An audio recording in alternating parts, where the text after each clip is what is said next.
Whoa. That was something else. Bonbon, how do you feel about doing Oblivion? Absolutely awful. Great! That's what we love to hear. I'd say back when I said about the B&M Hypercoaster, that was absolute monster. This is the most perfect place in the world. Good morning, afternoon, evening, wherever you are. Welcome back to another Halloween Horror Nights 34 video. Are you ready to get your spook on? If you haven't been out to Halloween Horror Nights, get out there now while you still can. There's about a month of it left by the time this video gets out, so get out there and enjoy it in Florida because this year's lineup is good. It's one of the best we've had in recent times. I'd say it's about on par with 2023's run. Both really good years. Anyway, let us discuss. So, if you didn't see it already, I did a video ranking my first impressions of each of the Halloween Horror Nights haunted houses.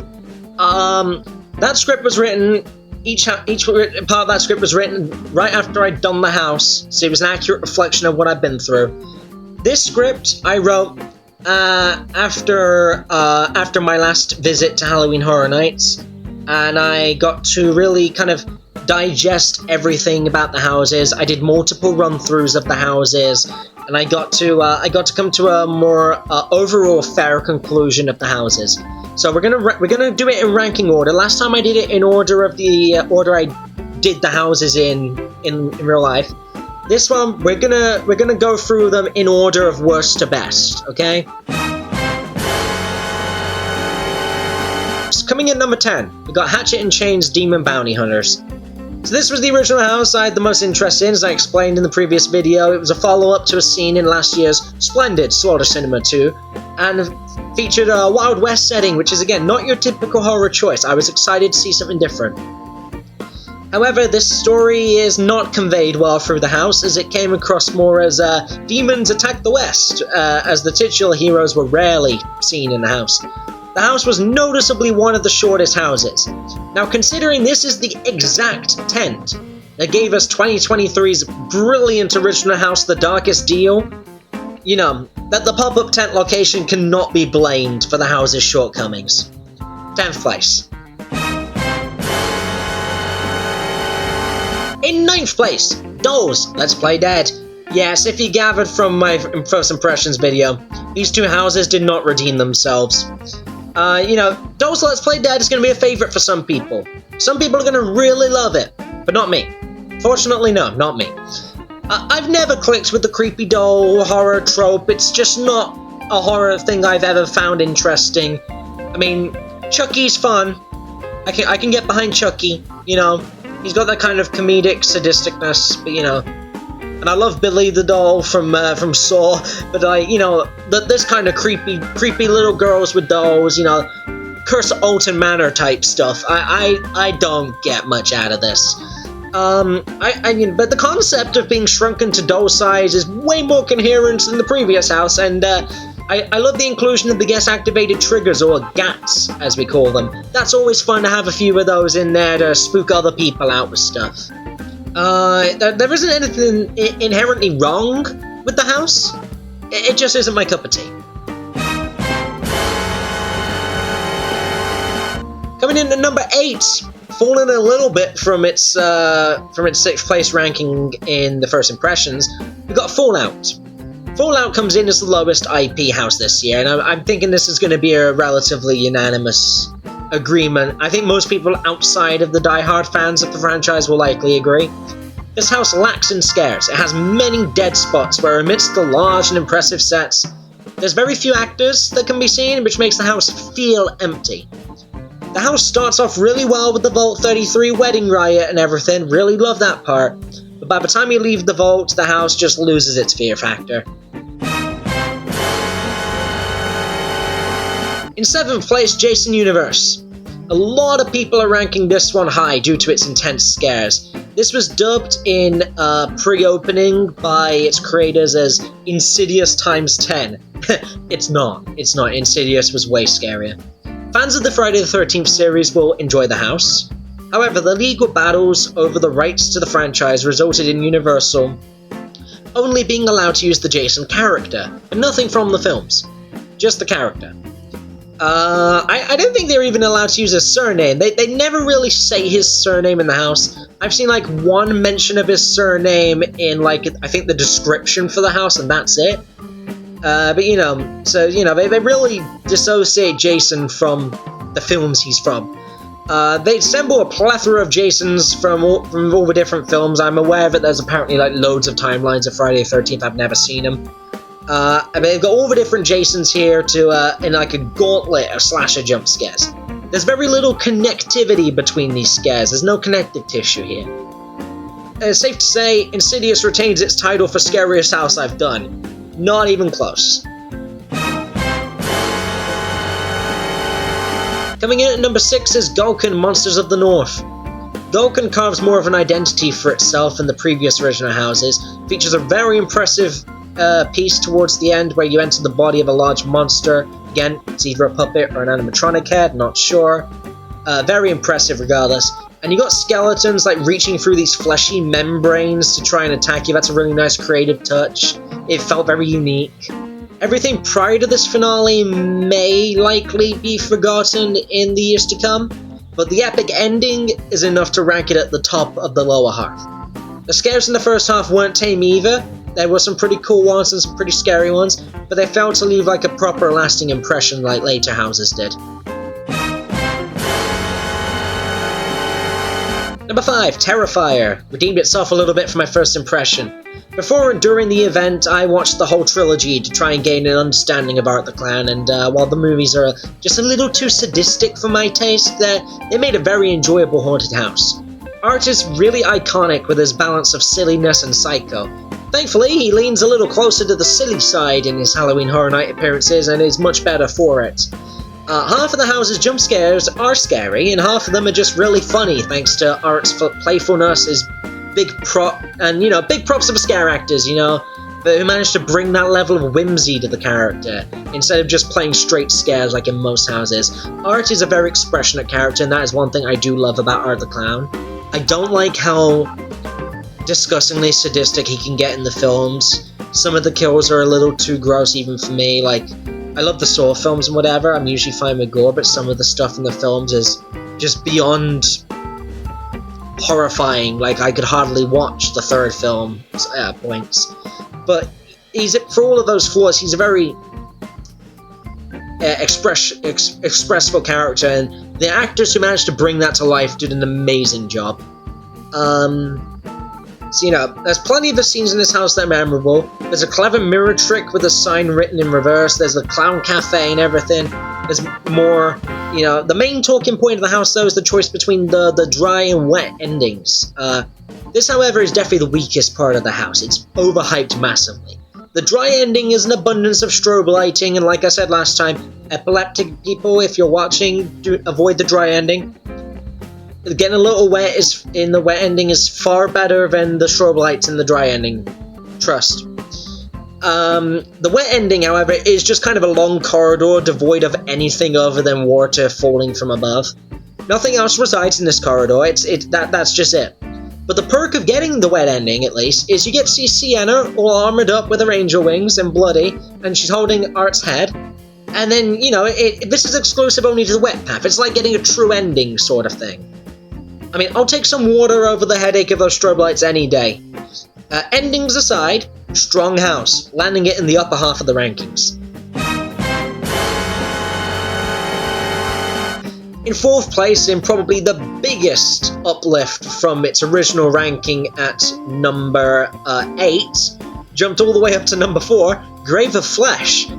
I mean, like I said, the first time round, the 6 screaming teenage girls behind me really ruined it for me because, oh god, it hurt my ears so bad. It was genuinely awful. And again, as someone who does get overstimulated in situations like I explained in the previous video, that level of screaming was a bit much for me. I don't think I did any houses after that. I think I just, got some food and drinks and whatever. Anyway, I was instantly curious what Universal meant when they just described the house as how it feels to be in your own grave. That's a really unsettling description to not know anything about. But nonetheless, you're in a room, you look up 6 feet up, and goddamn, there's an open grave. Yeah, insane visual. You can see your headstone. It was a really impressive set piece. The costume design in this house is one of the scariest.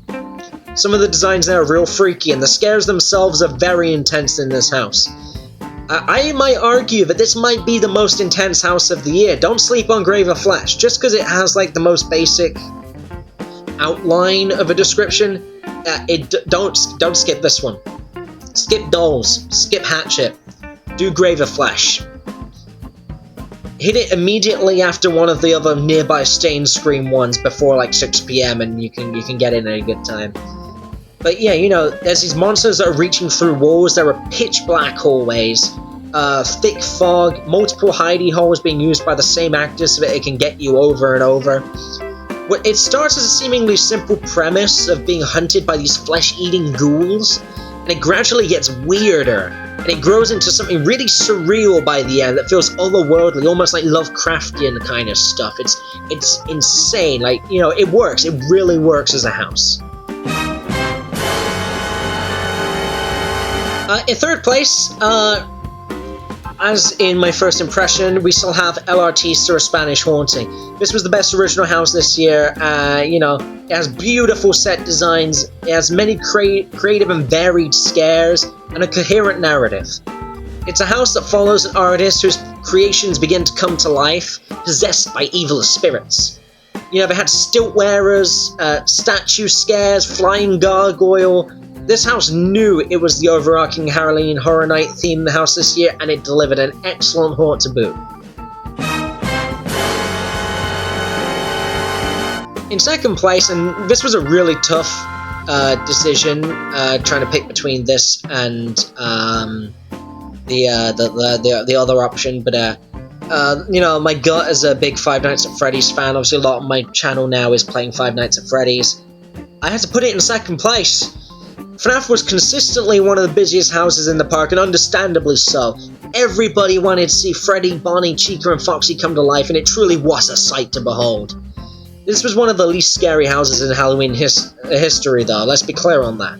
Many people who go for scares will be underwhelmed in this department, but the house itself, a visual marvel. From the perfectly recreated sets to the brilliance of the animatronics. You know, this house followed the movie for the most part, but the recreation of the game's office was a lovely touch. The animatronics were rarely scary because you could see them coming from a mile away, save for Mr. Cupcake. But the movements were really good, especially when they would like actually walk towards you and reach for you.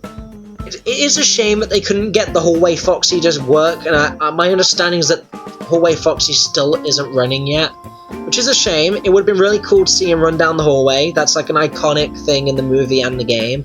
It's just Foxy belting it at like 28 miles an hour down the hall. But other than that, the house was, if anything, magical, as Freddy Fazbear's Pizzeria was meant to be. However, the house certainly loses that magic by the third run-through. I will say, my second run-through was phenomenal. I was the first person in the house on the Friday. The Friday, September 5th, I was the first one in, and oh man, amazing. But by the third run through, the magic was lost a bit. You knew all the animatrons, you'd seen it all already, it wasn't scary, and you know, that's where this house fell flat. Most people only go to Horror Nights for like a night, and you know, you won't have that kind of issue. But for me, perhaps I did it too many times, maybe 2 should have been it. Whereas the number 1 house only got better. In number 1, WWE presents The Horrors of the Wyatt Six, and I think this is the sleeper house this year. So a little known fact about me, I've been watching WWE since SummerSlam 2015. This was the one with the Undertaker-Lesnar rematch. It's not something I've discussed overly much on my channel, save for one particularly displeased rant on a playthrough of FNAF Security Breach about Travis Scott's WrestleMania 41 interference. Still one of the worst things I've ever seen in wrestling. One of my favorite wrestlers was Bray Wyatt. He had a split personality angle called The Fiend. Everything Bray did with his character during the promos was golden, especially the Firefly Funhouse segments. After Bray's unfortunate passing in August 2023, he was only 36. His brother formed a new stable to continue Bray's work, and the Wyatt Six soon debuted on Monday Night Raw. They left this trail of destruction in their wake. Now, the house begins with this debut scene where you walk through the opening of the house, and you venture into the backstage area, recreates the debut, and then you venture into the individual minds of each of the Wyatt Six members. There's Ramblin' Rabbit, Eric Rowan, Huskus the Pig, Joe Gacy, Mercy the Buzzard, Dexter Loomis, Abby the Witch, Nikki Cross, Uncle Howdy, Bo Dallas, and then Bray Wyatt himself. Bray Wyatt obviously doesn't make an appearance in the house, but you know, there's a bit based on his old Swamp Bayou stuff from pre-Fiend era, which is kind of nice. There's loads of little cameos and details as you go through. There's plenty of great scares. Every time you go through, you notice more. There's cameos from LA Knight in Huskus the Pig's area, The Miz is in Dexter Loomis's area, there's title belts, there's famous props in the WWE, and more. There's the Firefly Funhouse singing and Alexa Bliss, unexpected cameo, great lookalike. Not only was this house a brilliant tribute to the works of Bray Wyatt, who was a long-time fan of Halloween Horror Nights, but this was the best house of the year. And bonus, this house was frequently the shortest queue out of all of them. So it's worth checking out. Even if you aren't a big fan of WWE or you don't know the lore, the videos in the queue do a decent job of kind of cluing you in on some of it, including showing the debut scene on the videos, so you will recognize it instantly once you go in the house. It does a really great job, great costumes, great scares, overall top tier house. This is one of my favorite houses of all time in the 4 years I've been going. I've been in 40 different Halloween Horror Night houses. This one's top 5, easily, maybe even top 3. Could even be the best, I don't know. There's been a lot of really good ones, but Wyatt Six is high on that. I didn't think it would be. I was concerned whether it could spill into being too kind of cheesy or corny or overdone, depending on how it was executed, but it ended up being really good, and so really enjoyed Horrors of the Wyatt Six, favorite house of the year, sleeper hit. If you are at Halloween Horror Nights, check it out. It's by the later days I was going, it spent a lot of time consistently at 25-35 minutes as one of the shortest in the park. So definitely worth a pop in, because like, you don't want to miss out on one of the best houses because you think, oh, it's a house based on wrestling, it's not going to be good. It is. You know, wrestling, for this overstick it gets, that it's about actors playing these storylines, and the storyline of Bray Wyatt and The Fiend, you know, save for The Undertaker, Bray Wyatt was probably the best horror icon WWE had. So, you know, it fits. It's way more deserving of a spot at Horror Nights than Fallout was. Fallout is not by any means a horror, but that got a spot. So, you know, give WWE a chance, guys. Even if you don't watch it, I've talked with people in queues. They've been in this house knowing nothing about WWE and come out saying that's really amazing.